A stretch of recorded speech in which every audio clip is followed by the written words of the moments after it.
Bom, eu vou falar do futuro e eu vim do futuro, né? Porque eu cheguei ontem da Nova Zelândia, que é 16 horas na frente do Brasil, então já seria amanhã para mim. E quando eu venho para o Brasil, os meus amigos dizem que eu estou vindo de volta para o passado. Enquanto eles põem os slides, eu vou contar para vocês uma história. Há 15 anos atrás, eu vivi o auge da minha carreira. Eu tinha fundado a primeira agência de internet do Brasil, a Hipermídia. Tinha vendido essa agência para a WPP, que na época era a maior rede de propaganda mundial.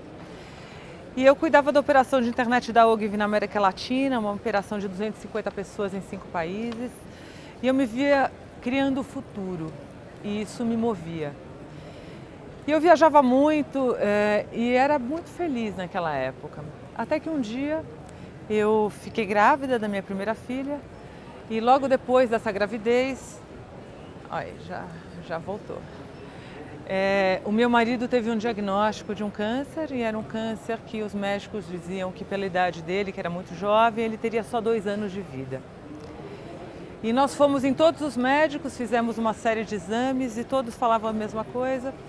Até que um dia, depois de 4 meses, nós descobrimos que o diagnóstico estava errado, que ele não tinha câncer. Mas dentro de nós a mudança já tinha acontecido. Então naquele momento nós saímos, eu deixei a vice-presidência da Ogilvy, o Lucas saiu da SAP e nós fomos atrás de um sonho dele, que era viver a bordo de um veleiro, que chama Santa Paz, um veleiro que nós temos até hoje. E naquele momento nós escolhemos parar de viver o futuro e viver o presente. E foram para nós muitos dias navegando. Nós começamos na Europa, nós viemos até o Brasil. Nessa hora eu já estava grávida da nossa segunda filha. Eu atravessei o Atlântico nos 5 meses de gravidez. E nós naquele momento fomos morar numa cidade menor, fomos para Paraty. Nós fundamos uma escola porque não tinha escola em Paraty. E naquele momento começou para nós uma jornada de aprender a fazer as coisas de uma forma diferente. Era 2006 e nós resolvemos fazer uma escola que tinha 2 desenhos. Um é que ela não tivesse donos, que ela fosse gerida de forma participativamente pelos pais e professores. E o segundo, que fosse uma escola para o Brasil real, onde metade paga e metade não paga. Essa escola está lá até... É uma escola Waldorf, está há 11 anos lá em Paraty. E depois de Paraty nós seguimos viagem até a Nova Zelândia, onde nós moramos hoje há 5 anos, desde 2012. E essa foi uma jornada para nós que começou assim. A Clara, nossa mais velha, tinha 1 ano e 1 mês, quando nós fomos na primeira vez. A Júlia, na segunda viagem, nós alfabetizamos, nós fizemos a escola com elas a bordo e fizemos jardim de infância, primeira série, segunda, terceira e quarta, que foi uma das experiências mais fortes para nós. Passamos momentos como essa foi a nossa maior travessia, foram 3 semanas sem ver terra, entre as Ilhas Galápagos e as Ilhas Marquesas, onde a Clara comemorou 9 anos. E coisas simples, do tipo aprender que apenas com luz e água a gente consegue ter a nossa salada. Essa é uma salada de brotos de lentilha que a gente fez nessa grande travessia. E essa a nossa familhinha na época, né? Eu, o Lucas e as meninas, numa das praias da Polinésia aqui. Mas eu contei essa história para vocês porque eu precisei de mais ou menos 2.000 dias entre céu e mar para descobrir quem eu sou e o que me move. E eu acho que essa foi a grande jornada que nós vivemos. Não foi por mais de 30 países, e sim para dentro da gente. E acho que descobrir realmente o que me move, para que eu estou aqui, qual é a mensagem que eu tenho para passar na vida, me fez muita diferença. E desde então, eu comecei, desde 2006, faz 11 anos agora, eu comecei a experimentar novas formas de trabalho. Então uma delas foi o que hoje se chama de nômade digital, que é qualquer lugar onde eu tenha internet, uma boa conexão, eu posso trabalhar. Eu comecei a fazer isso em Paraty e eu já tinha desenhado meu trabalho, eu fazia parte de conselhos de empresas, eu tinha minha consultoria e eu já trabalhava entre Paraty e São Paulo. Mas naquela época, tanto a questão de acesso à internet, que não era de tão boa qualidade como é hoje, quanto a parte de cultura, as pessoas não tinham tanto essa cultura do trabalho remoto.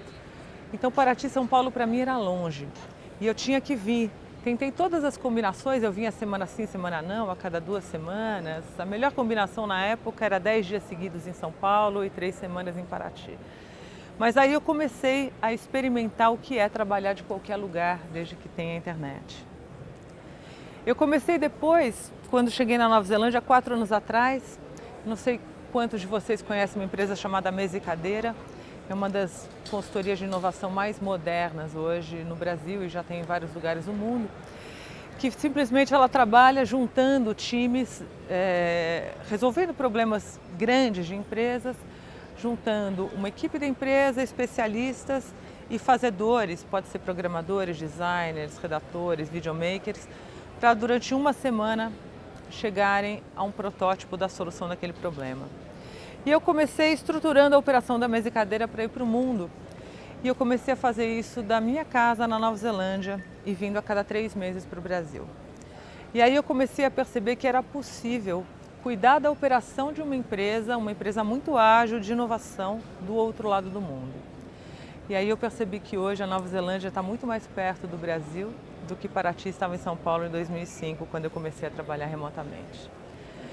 E aí, para mim, começou um aprendizado muito diferente, porque eu comecei a ser muito mais intencional nos meus encontros. Que tipo de encontro eu preciso estar pessoalmente? Para que realmente a gente precisa estar pessoalmente? Para criar os vínculos necessários, para co-criar os projetos, para ter coisas concretas o suficiente que possam continuar depois. E o que pode ser continuado remotamente? Então, a partir daí, eu comecei a desenvolver mais intencionalmente as minhas vindas para o Brasil e o que eu poderia começar a fazer remotamente. Depois eu comecei a experimentar uma outra coisa, eu passei a fazer parte de uma rede mundial de empreendedores chamada Inspiral, uma rede que nasceu na Nova Zelândia, que hoje tem 250 pessoas espalhadas pelo mundo. E eu comecei a entender o que é empreender em rede, que novas formas de empreender existem hoje, que de repente você pode ser sócio por projetos e não precisa ser apenas sócio por empresas.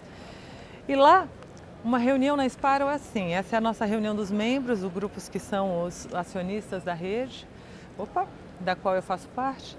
E uma reunião lá é assim, quem está no mesmo lugar se reúne e quem está remotamente se junta remotamente. E a gente tem essa reunião todos os meses, que seria como uma reunião de acionistas. E depois eu comecei a experimentar, a me dedicar realmente a esse tema de futuro do trabalho, tanto para as pessoas quanto para as empresas. E hoje uma das coisas que eu tenho na minha consultoria também é um programa de mentoria que ajuda as pessoas a escolherem o estilo de vida que querem levar e desenharem o seu trabalho ao redor dele. E é desse lugar que eu quero falar para vocês hoje, de quem já está há pelo menos 14 anos experimentando outras formas de viver, de trabalhar e de ser.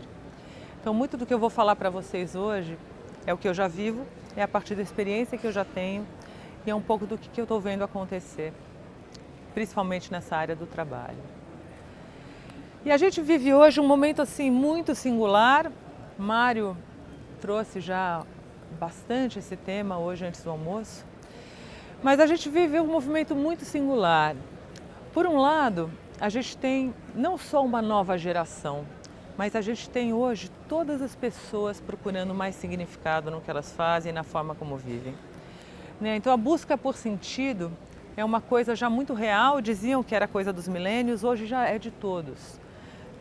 E eu escolhi essa foto, essa é uma foto da Yenton, que é uma das, talvez, designers de usabilidade mais experientes que eu conheço no Brasil e no mundo. E ela hoje mora em Catuçaba, nesse sítio, com o seu marido, o PL. E eles continuam trabalhando nos projetos mais inovadores do Brasil e do mundo, em Nova York, em Los Angeles, a partir da casa deles, indo participar de imersões de prototipagem por uma semana em São Paulo. Eles fazem muitas mesas, por exemplo, ou em Nova York. E eles continuam e voltam para sua casa em Catuçaba, onde para eles o que tem sentido é poder plantar sua comida, poder ter acesso à comunidade local, é poder viver de uma forma simples. Então eles são duas pessoas que já há alguns anos vivem assim e eles não deixaram de continuar fazendo os trabalhos mais inovadores no Brasil e no mundo principalmente em relação à internet, trabalhos para marcas como Coca-Cola, Nestlé e tudo mais. Então a gente percebe que hoje, né, a busca de sentido, de flexibilidade, de autonomia é uma coisa regente e cada vez vai ser mais regente no mundo hoje. E é por isso que, se vocês verem, essa é uma pesquisa do Gallup que mostra que, em média no mundo, 13% das pessoas que trabalham numa empresa se sentem engajadas. O resto tem níveis diferentes de desengajamento. Ou elas estão desengajadas ou extremamente desengajadas, desesperadas, não importa. Em média, 13% das pessoas se consideram engajadas. Eu acho que essa é uma coisa bastante importante que nos faz refletir, né? E na Nova Zelândia e na Austrália é um pouco melhor do que aqui, 24%, é o país onde tem maior número de engajamento, é 24%. Acho que isso dá para a gente refletir um pouquinho. Então, se por um lado a gente tem isso de uma busca cada vez maior de sentido, de significado, de liberdade, de autonomia, por outro lado a gente tem uma outra coisa muito importante acontecendo, que é essa evolução exponencial tecnológica, que eu acho que o Mário apresentou muito bem hoje, antes do almoço. A gente vive um mundo hoje, né, a gente vive a questão da singularidade, né, essa teoria de que agora os computadores vão ficando cada vez mais inteligentes, com inteligência artificial, com capacidade de aprender sozinhos, ao ponto de que eles vão ter mais conhecimento do que toda a humanidade. Né? O Mário trouxe esse dado, de 2052 se imagina que você já é capaz de ter um computador tão acessível como o seu telefone, que tenha todo o conhecimento da humanidade. E em 10 anos se imagina que a gente já consegue comprar, como se fosse um telefone, um computador que tem toda a inteligência de um ser humano. Então essa é uma coisa que muito rapidamente a gente já está vivendo e cada vez mais vai viver. Alguns autores, como o Ray Kurzweil, que é um dos fundadores da Singularity University, ele fala que, assim, apesar de os computadores estarem cada vez mais aprendendo sozinhos, com machine learning, com inteligência artificial, uma outra coisa também está começando a acontecer, é que cada vez mais nós, seres humanos, vamos ter implantados no nosso corpo chips que vão nos fazer virar, né, ciborgues e viver muito mais. Né? Dizem que até a pessoa que vai viver 150 anos já nasceu. Né? Eu vi isso há 2 semanas atrás. Então isso é uma coisa também muito séria. A gente vai ficando cada vez mais, vivendo mais, também por conta da tecnologia. Isso nos faz pensar, né? E para mim tem me feito refletir hoje, talvez uma das perguntas mais presentes na minha vida, com 2 filhas adolescentes, eu tenho uma filha de 12 e uma filha de 15, é em que mundo que elas vão viver, né? E eu penso muito em que tipo de conhecimento vai ser relevante num mundo onde computadores, onde máquinas sabem mais do que pessoas. O que é relevante? Será que é relevante a gente acelerar o processo de alfabetização dos nossos filhos? Agora que eles vão aprender a ler e escrever com 5 anos, 4 anos, 3 anos. Será que é isso que é relevante, sendo que as máquinas vão saber mais do que a gente? O conteúdo não é o que importa? O que é relevante? É dar um iPad para uma criança de 2 anos de idade, para que ela aprenda mais rapidamente a ter acesso à tecnologia? Isso é uma coisa que me faz repensar muito. Né? Eu, como venho de tecnologia, para mim é muito óbvio que essa nova geração ela já nasce com esse chip. A gente não precisa ensinar isso eles já sabem. O que é importante a gente ensinar?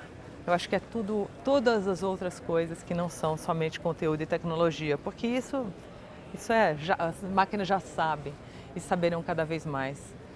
E eu penso nisso em relação às empresas. Né? No meu trabalho, na minha consultoria, uma das coisas que é mais presentes na minha vida é isso.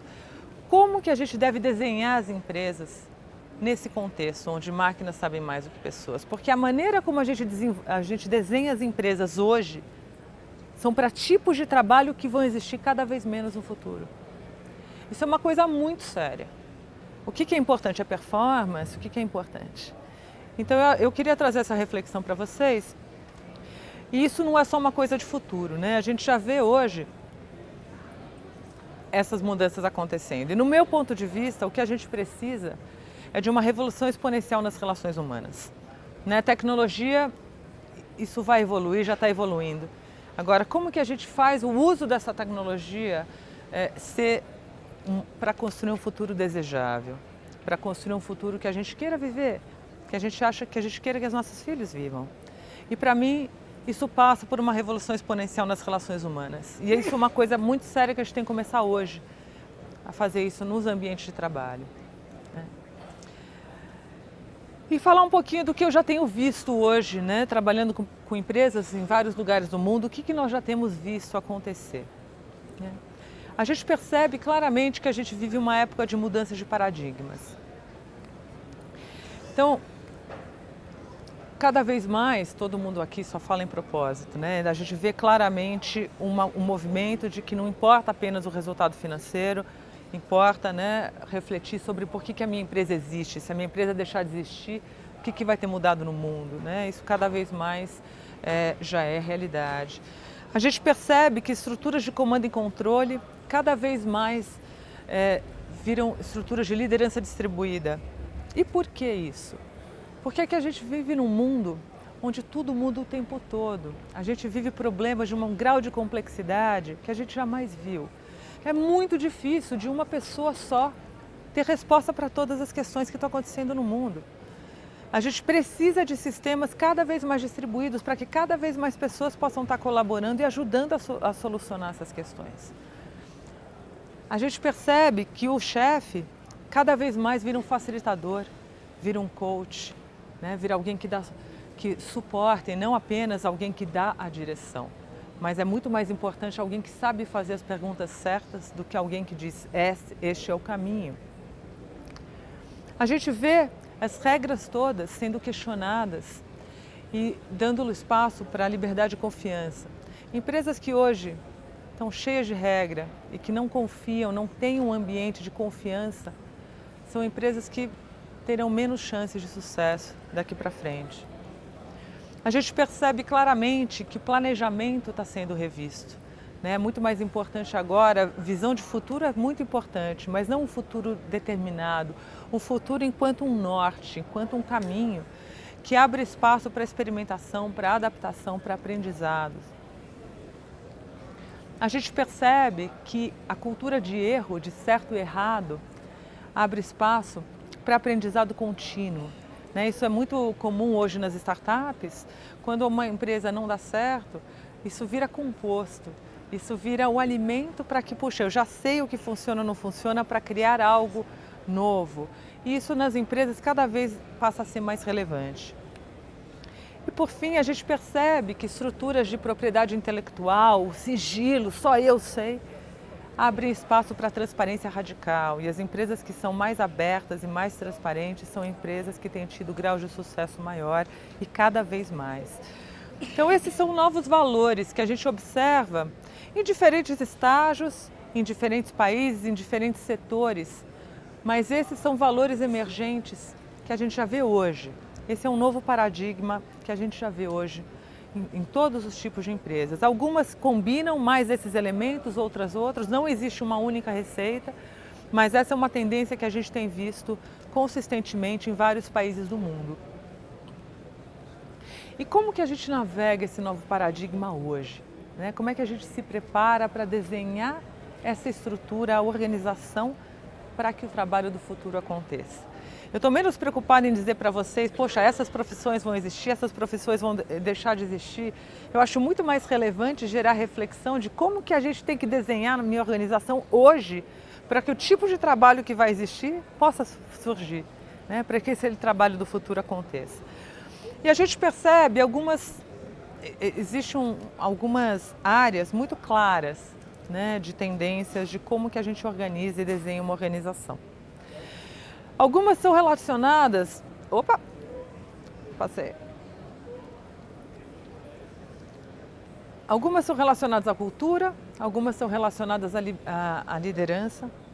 Mas para nós, a primeira delas que está lá embaixo é o solo. O que tem que existir de solo para as empresas hoje? E para nós é muito claro que você criar confiança, pertencimento, autonomia e liberdade é o solo. Sem isso, nada mais existe. Esse é o solo que precisa ser criado intencionalmente. E existem formas de desenhar intencionalmente para que isso exista nas empresas.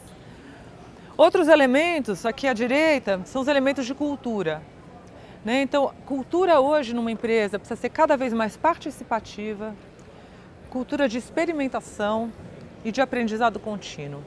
E eu vou contar uns exemplos para vocês de como se desenha a cultura dessa forma. À esquerda são itens mais de liderança.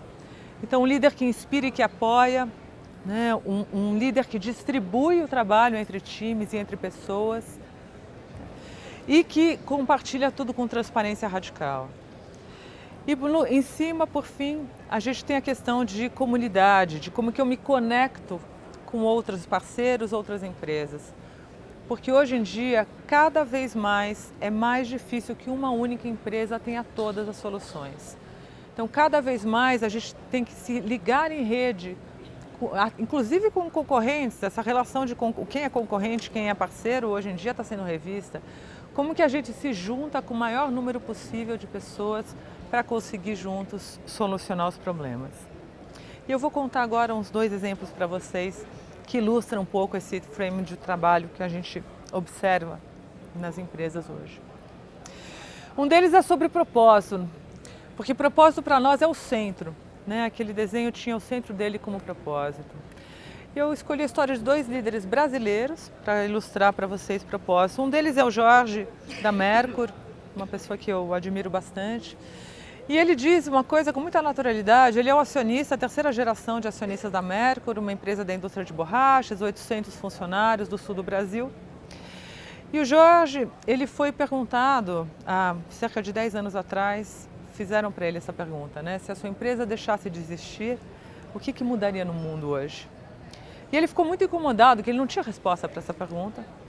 E ele foi refletir, foi resgatar toda a história do porquê que os avós tinham feito a empresa. E era uma empresa para aquela comunidade, né? Era para servir aquela comunidade. Isso foi tão fundo no Jorge que eles acabaram levando o propósito da Mercur tão a sério que eles chegaram, num certo momento, a abrir mão do maior cliente deles, um cliente que eles não tinham nenhum concorrente, que significava 40% do negócio deles, que é a indústria tabagista. Eles produziam esteiras para enrolar fumo de cigarro, e isso ia contra o propósito deles, que é um propósito de contribuir para a comunidade, para o bem da humanidade. E eles resolveram parar de fabricar as esteiras, comprometendo 40% do negócio.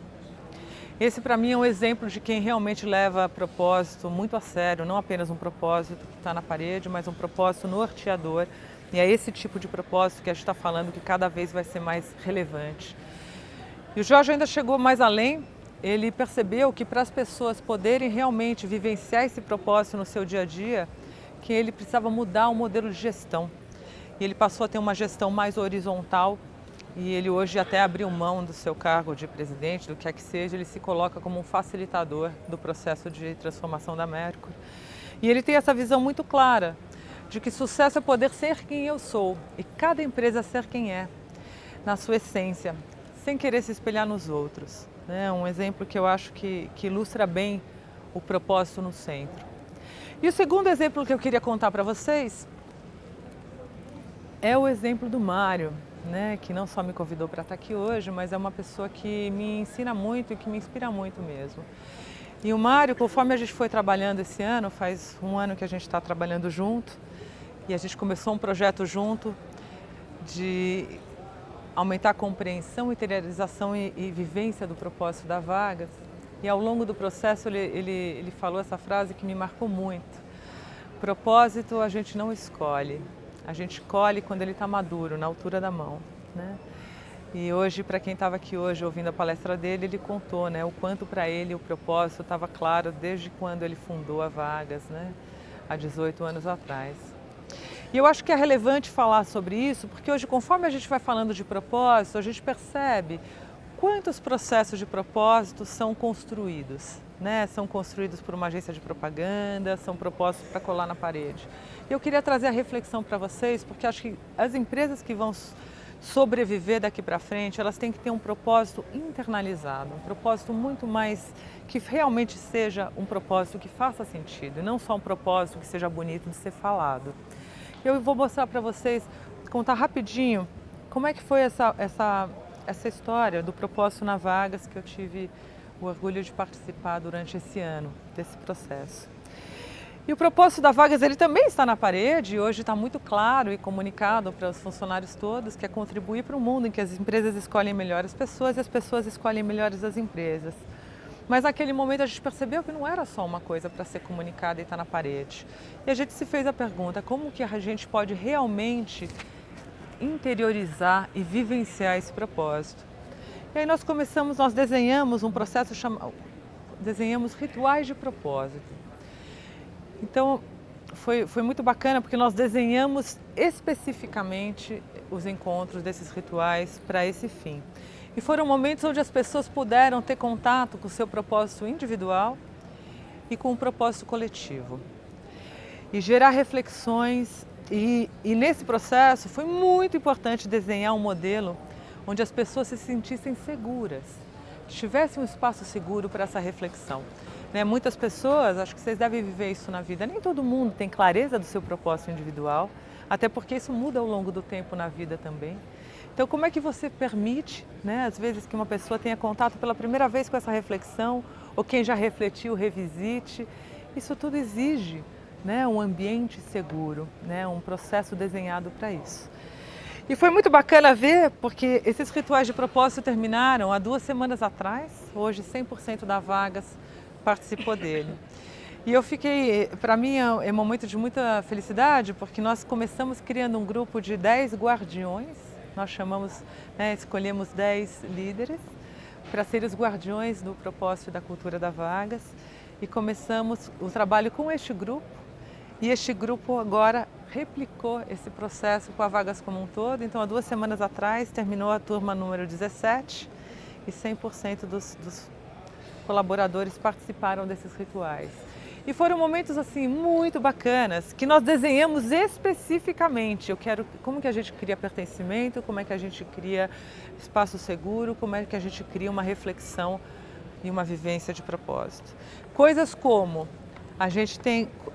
desenhamos jogos para que as pessoas pudessem ter tolerância a erro. O erro não é visto como um erro, o erro é visto como é celebrado, é parte do processo. Então todos esses rituais, eles envolvem jogos, eles envolvem reflexões individuais, reflexões em duplas, questionamentos do quanto nós estamos de fato, o meu propósito individual tem coerência com esse propósito coletivo, faz sentido, não faz sentido? E faz sentido, o propósito da Vagas está sendo de fato vivenciado de uma maneira verdadeira com os meus clientes, com os meus fornecedores, com as pessoas que trabalham aqui dentro, com a comunidade, o quanto disso é verdadeiro e ter coragem para fazer esse tipo de questionamento e ver o que surge. Então isso para nós foi uma experiência muito bonita de ver o quanto mudou de patamar de fato esse vínculo.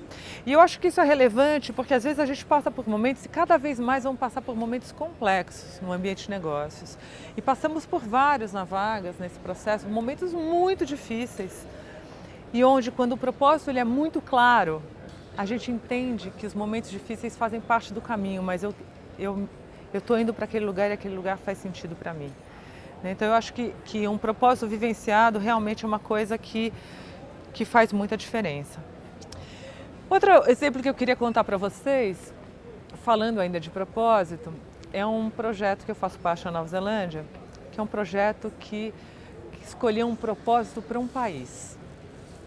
Aí eu acho que é uma coisa muito diferente e está sendo para mim uma honra participar disso, porque a gente fala em propósito enquanto empresa, vocês imaginam o que é escolher o propósito de uma nação, A Nova Zelândia, há cerca de 1 ano, começou a se refletir, pessoas do governo se juntaram com pessoas de uma organização chamada Kiwi Connect, que há 3, 4 anos tinha criado um festival chamado New Frontiers para atrair pessoas do mundo inteiro para a Nova Zelândia. Esse projeto foi começado por 2 irmãos do Vale do Silício, Matthew e Brian Monahan. Eles tinham 2 startups no Vale do Silício, venderam uma delas por um valor bem grande e acabaram comprando uma região de vale perto de Wellington, chamada Whiteman's Valley. E começaram a perceber que eles pensavam diferente na Nova Zelândia. O Brian até me confidenciou, falou assim, eu sonho diferente. Eu falei, eu também penso diferente na Nova Zelândia. E eles começaram a pensar, puxa, e se a gente trouxesse as pessoas mais bacanas que a gente conhece para cá? Quem sabe elas também começam a pensar diferente, começam a pensar coisas juntas. E criaram esse festival chamado New Frontiers. E durante este processo, eles convidaram o chefe de imigração da Nova Zelândia para ir para o Vale do Silício. E ele visitou aceleradoras como o Y Combinator. E a partir daí, eles começaram, junto com o governo neozelandês, desenhar um propósito para a Nova Zelândia como nação incubadora de projetos de impacto global. E esse projeto evoluiu a ponto de criar um novo visto para o país, que foi lançado em fevereiro desse ano, chamado Global Impact Visa. Para mim foi muito marcante ver isso nascer, porque ao mesmo tempo que a gente via o Trump nos Estados Unidos, fechando o país, eu via a Nova Zelândia mudando seu sistema de imigração para criar um novo visto, para atrair as 400 mentes mais brilhantes do mundo que queiram resolver os principais problemas da humanidade a partir da Nova Zelândia. A semana passada nós recebemos os 30 primeiros executivos, empreendedores e investidores, foi o primeiro grupo dos Fellows, o programa chama Edmund Hillary Fellowship. E eu essa semana estou participando da seleção, essa semana e a próxima, dos próximos 60 que vão entrar em abril. E eu tenho que dizer para vocês que é uma coisa assim, é difícil de descrever. Vocês imaginem o que é um país ter um propósito claro, a ponto de semana passada, uns dos fellows que foram para a Nova Zelândia, 5 deles, desse grupo de 30, são ligados a blockchain, incluindo o Fred, que é o fundador do Coinbase, que hoje é o maior estoque de Bitcoin do mundo. E para mim foi impressionante ver que no meio desse encontro, esses 5 fellows ligados a blockchain voaram para Wellington para se reunir com 25 pessoas do governo, incluindo o Banco Central, todos os reguladores, coisa que país pequeno consegue, né? Para dizer como que a gente tem que desenhar a regulação desse país para que seja interessante para vocês. E é uma coisa assim, é muito interessante de ver, porque certamente blockchain é a próxima internet, certamente eu tenho certeza que a Nova Zelândia vai ser um dos principais países do mundo em relação a blockchain, porque é o país menos regulado do mundo e é pequeno a ponto de conseguir colocar numa mesma sala de reunião todas as pessoas de regulação. Então eu estou vendo nascer um projeto que vai realmente mudar um país. Isso começou por um propósito claro, né? Que é de nação incubadora dos principais problemas da humanidade a partir da Nova Zelândia. E eu queria contar mais um exemplo para vocês, que é da Inspiral, que é essa rede que eu contei para vocês que eu faço parte, que nasceu em Wellington, na Nova Zelândia, uma rede que hoje tem 8 anos, uma rede que tem mais ou menos 250 pessoas e que ao longo desses 7 anos criou mais ou menos 10 startups e atrai pessoas com um propósito muito claro, pessoas que querem trabalhar em projetos de impacto. Não importa que impacto seja para você ou para você, nós vamos trabalhar em projetos que façam sentido, senão a gente não está interessado.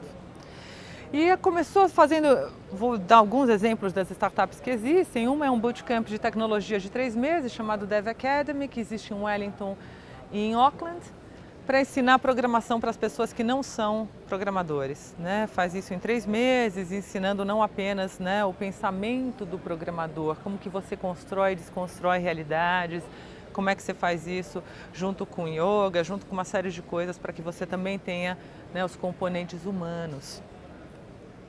Outra é uma empresa de contabilidade, eu acho o máximo, uma empresa de contabilidade que tem um propósito claro em ajudar projetos de impacto, né, que queira fazer disso o seu propósito. E por último, essa foi a única empresa que não nasceu do grupo de dentro para fora, ela veio já pronta, é uma empresa australiana que se juntou a gente agora em fevereiro, porque entendeu a importância que a rede poderia ter para eles. É uma empresa que faz próteses para crianças usando scanners e impressoras 3D e reduziu drasticamente o preço e o tempo de fabricação de próteses, a AbilityMate. Mas o que eu queria dizer para vocês? A Inspiral, para mim, ela é um exemplo muito interessante de cultura das organizações do futuro, né? Como você cria cultura participativa, autonomia, liberdade, uma série desses fatores que eu falei para vocês.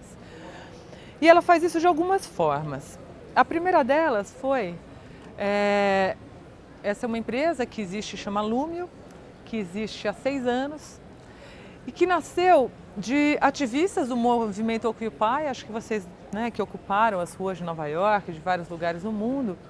Esses ativistas chegaram para os desenvolvedores da Inspire e falaram assim: nós temos um problema, nós queremos que todas as pessoas participem das decisões que as afetam. E como é que a gente faz isso acontecer com pessoas em vários lugares do mundo? Como é que a gente faz isso acontecer quando, de repente, numa reunião tem alguém que fala mais, que domina a reunião? Como é que os outros podem ser ouvidos? Como é que a gente faz isso pelo fato de que as pessoas têm tempos diferentes, né? Alguém responde muito rápido, rapidamente já tem uma decisão. Outras pessoas precisam de mais tempo. E como que a gente faz isso com times hoje espalhados pelo mundo?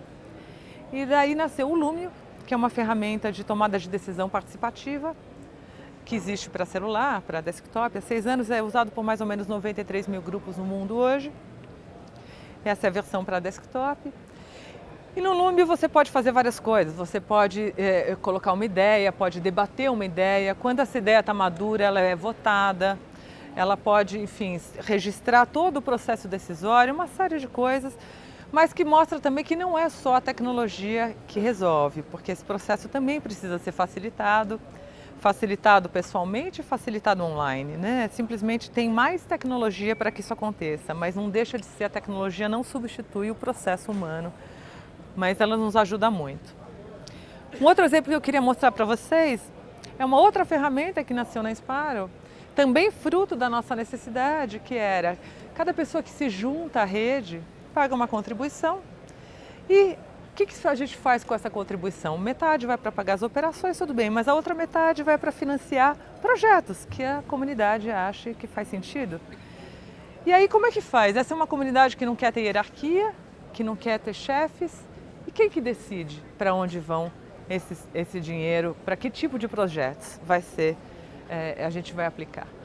Então nasceu o CoBudget, que é uma plataforma onde, na hora que você contribui, parte do seu dinheiro vai para pagar as operações e parte vai para um financiamento coletivo, onde qualquer pessoa pode escrever um projeto e eu posso escolher diretamente aonde que eu quero que meu dinheiro vá. Eu quero que minha contribuição vá para financiar este projeto.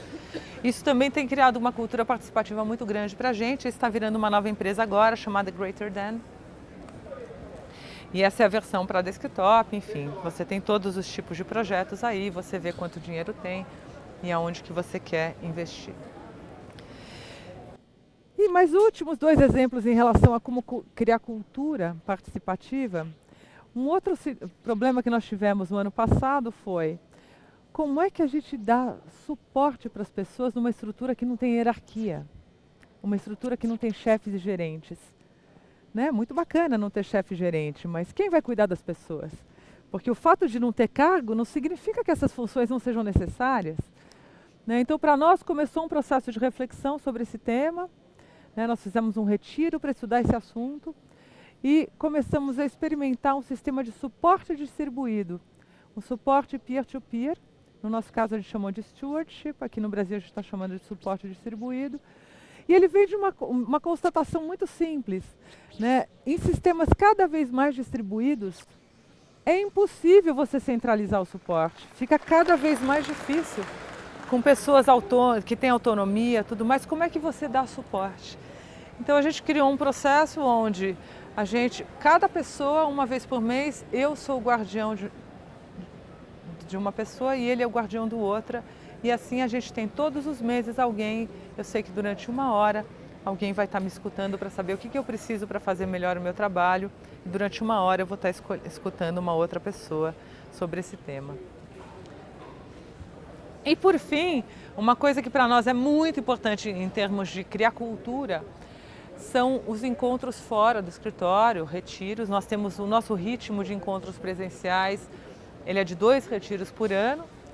Tem um retiro menor no meio do ano, onde a gente se aprofunda em temas que não tem espaço no dia a dia, e um retiro maior em fevereiro, que é o Summer Fest. Esse daí é o nosso retiro grande, onde a gente cria os laços, cria a cultura, os espaços de suporte, cria as relações que fazem com que o trabalho depois remoto seja possível. E eu acho que é muito importante falar desses retiros e falar desse tipo de processo, porque cada vez mais vocês vão ver, já devem ver na empresa de vocês, cada vez mais a gente vai ter pessoas trabalhando de outros lugares e começa a existir uma questão muito importante, que é como que você cria cultura, onde de repente as pessoas não têm mais o espaço físico para ir como elo de criar uma cultura. É muito diferente quando você vai para o trabalho todo dia, você está no mesmo lugar, isso cria-se cultura de uma forma, conforme você vai se movimentando para modelos de trabalho cada vez mais remotos, como que você cria cultura?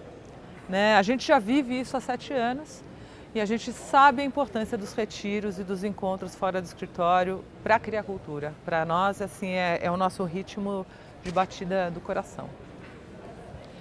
E a última coisa que eu queria dizer para vocês é que assim, tudo que nós fazemos é absolutamente aberto e open source, incluindo o Lume, o CoBudget, incluindo todos os nossos manuais, todos os nossos acordos, a forma de operação. Se vocês forem para handbookinspiral.com, vocês podem copiar tudo, está tudo aberto. Porque a gente sabe e acredita que ao abrir, a gente está primeiro realizando o nosso propósito, que é mais pessoas trabalhando em coisas que importam, mais pessoas que possam estar fazendo uso disso. Segundo, quando as pessoas usam algo nosso, elas melhoram, elas aprimoram. Então a gente consegue ter projetos melhores, softwares melhores, processos de trabalhos melhores, porque esse é o espírito de abrir as coisas que a gente faz. Então a gente leva a transparência radical muito a sério. Então eu queria só fechar para vocês dizendo que para nós, a gente vive claramente um momento de um novo sistema operacional humano. E aqui falando de líder, né, de liderança. Liderança cada vez mais, né, vivendo o propósito de uma maneira muito genuína, não só um propósito da boca para fora, mas um propósito que tenha conexão, né, que seja verdadeiro para mim, que seja verdadeiro coletivo. A gente vê cada vez mais facilitações presenciais e facilitações online precisando acontecer no trabalho para que ele flua bem. A gente percebe, para mim talvez uma das coisas que eu mais faço no meu trabalho seja o design estratégico de conversas.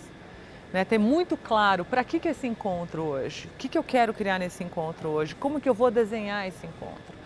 E coisas muito claras, por exemplo, reunião de um dia para outro, só existe se um fala e outro escuta. Se você quer que tenha uma reunião que seja participativa, já não começa daí, já é impossível. Então, como que você desenha um processo para que ele seja participativo? Para que as pessoas se sintam ouvidas, para que as pessoas possam contribuir, para que a gente possa aproveitar toda essa abundância que existe em modelos distribuídos, né? Isso tem um jeito de fazer, né? O design estratégico de conversas cada vez vai ser mais relevante no mundo do trabalho. E cada vez mais a gente vai ver modelos de gestão mais participativos. Não estou dizendo que todas as empresas vão ser horizontais, mas cada vez mais as empresas que vão querer ter mais sucesso daqui para frente vão cada vez mais conseguir fazer com que as pessoas tenham mais autonomia e participem mais dos seus processos. Porque é impossível hoje a gente dar conta de toda essa velocidade, essa complexidade que existe no mundo, se a gente não fizer cada vez mais com que mais pessoas dentro e fora da empresa participem. E era um pouco disso que eu queria falar para vocês. Eu acho que o futuro, eu já vivo ele há vários anos. Né? Acho que existem, sem dúvida, a gente daqui a 10 anos com inteligência artificial e tudo mais, isso vai ser muito mais acelerado, mas o futuro é o presente que a gente cria hoje. E hoje é a hora da gente desenhar um novo modelo de organização para que o tipo de trabalho do futuro exista, porque da forma como ele está desenhado hoje, é para um tipo de trabalho que cada vez menos vai existir no mundo, porque as máquinas vão fazer grande parte deles. E era isso que eu queria dizer para vocês.